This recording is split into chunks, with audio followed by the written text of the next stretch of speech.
आज हम आपके साथ उसी चैप्टर में आगे बढ़ते हुए, द प्लाव में बढ़ते हुए, कल हमने आपको पार्ट्स ऑफ मोलबोर्ड प्लाव बताया था और उसके बाद फिर हमने आपको बताया था प्लाव बॉटम।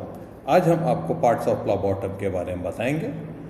उसमें हमने आपको एक वीडियो भी मैं साथ में ऐड कर दूंगा जिसमें कि हमने डायग्राम दिया है। डायग्राम प्लाव बॉटम का पूरा मैंने डायग्राम इस वक्त मैं आपको दे रहा हूँ, बता रहा हूँ। पीछे देखिए, पूरा आपका प्लाव बॉटम ये मैंने बना दिया है। इसको मैंने दूसरी तरीके से मैंने आपको पूरा वीडियो आपको मैं डाल दिया है, आप उसको देख लीजिएगा, आपको चीज़ें क्लियर हो जाएंगी।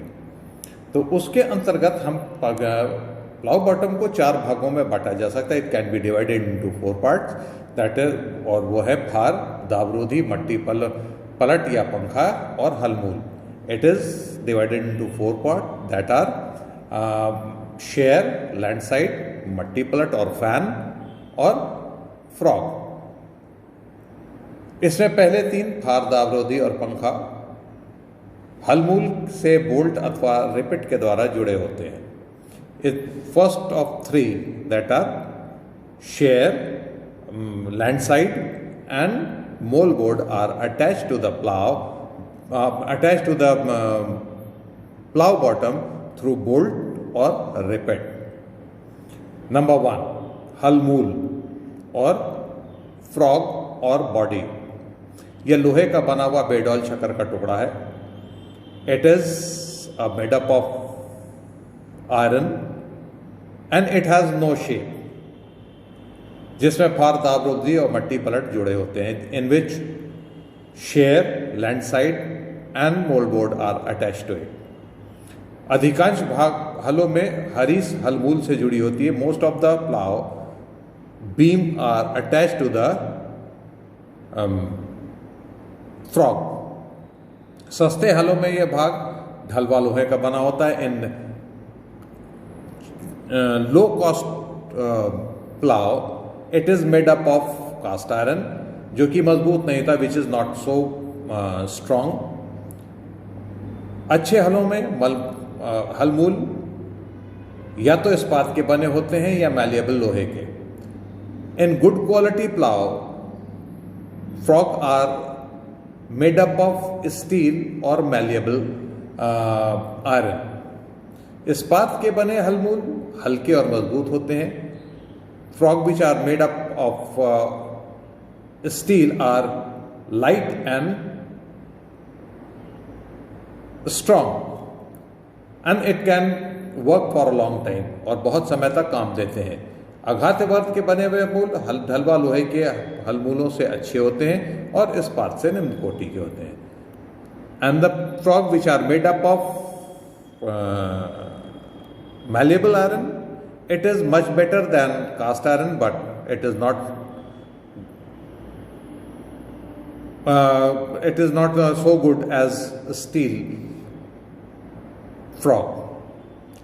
सेकेंड बी शेयर, यह मिट्टी काटने वाला भाग है। इसके 3 भाग होते हैं। It is a part which cuts the soil. It has 3 part.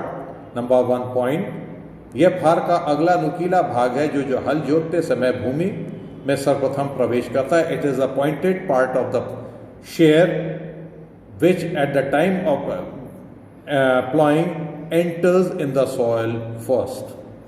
दूसरा है पंख, यानी कि विंग ऑफ द शेयर।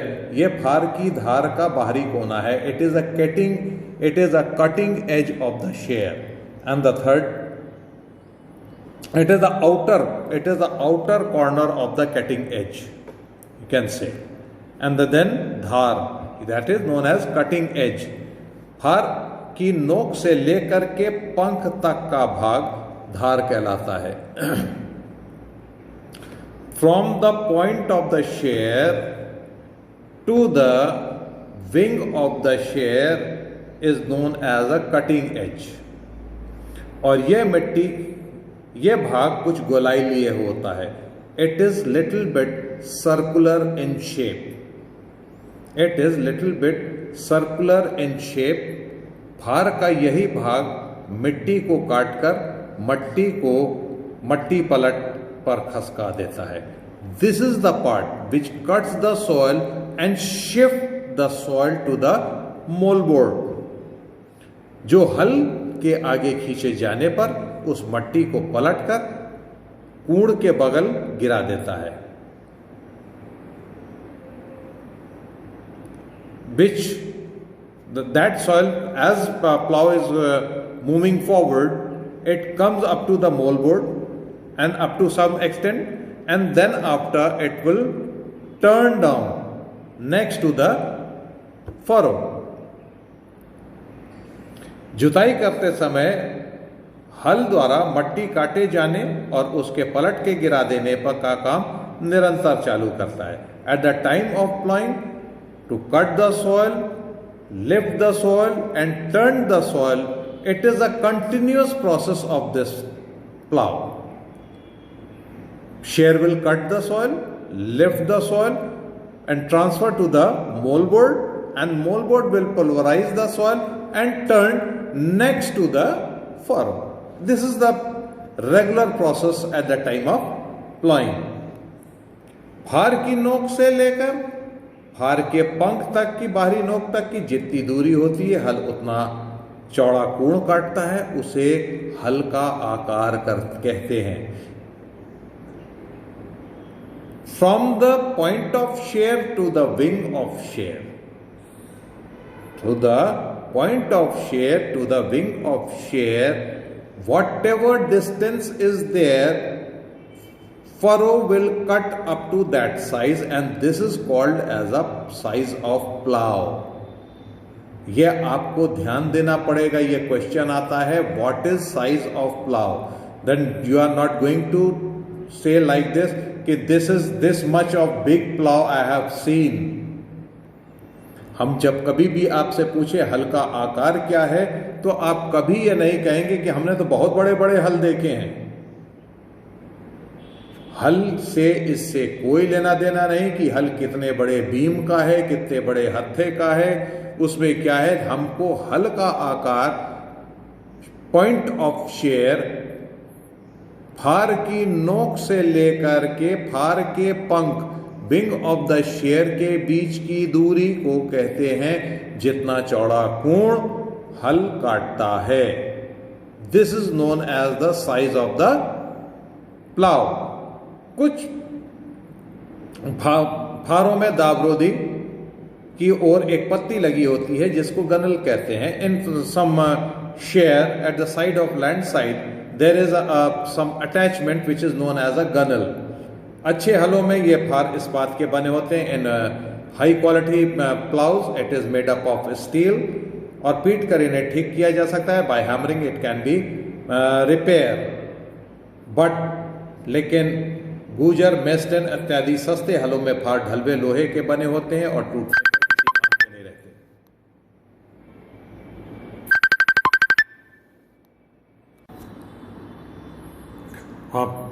आपको मैं थोड़ा सा बता रहा था, तो 2 लाइनें और रह गई हैं, मैं उनको ही बता दूं, फिर उसके बाद आगे पढ़ते चले जाएंगे। कि हमने अभी आपको बताया था कि उसमें मतलब कि attachment is there with the land side and which is known as a ganal, and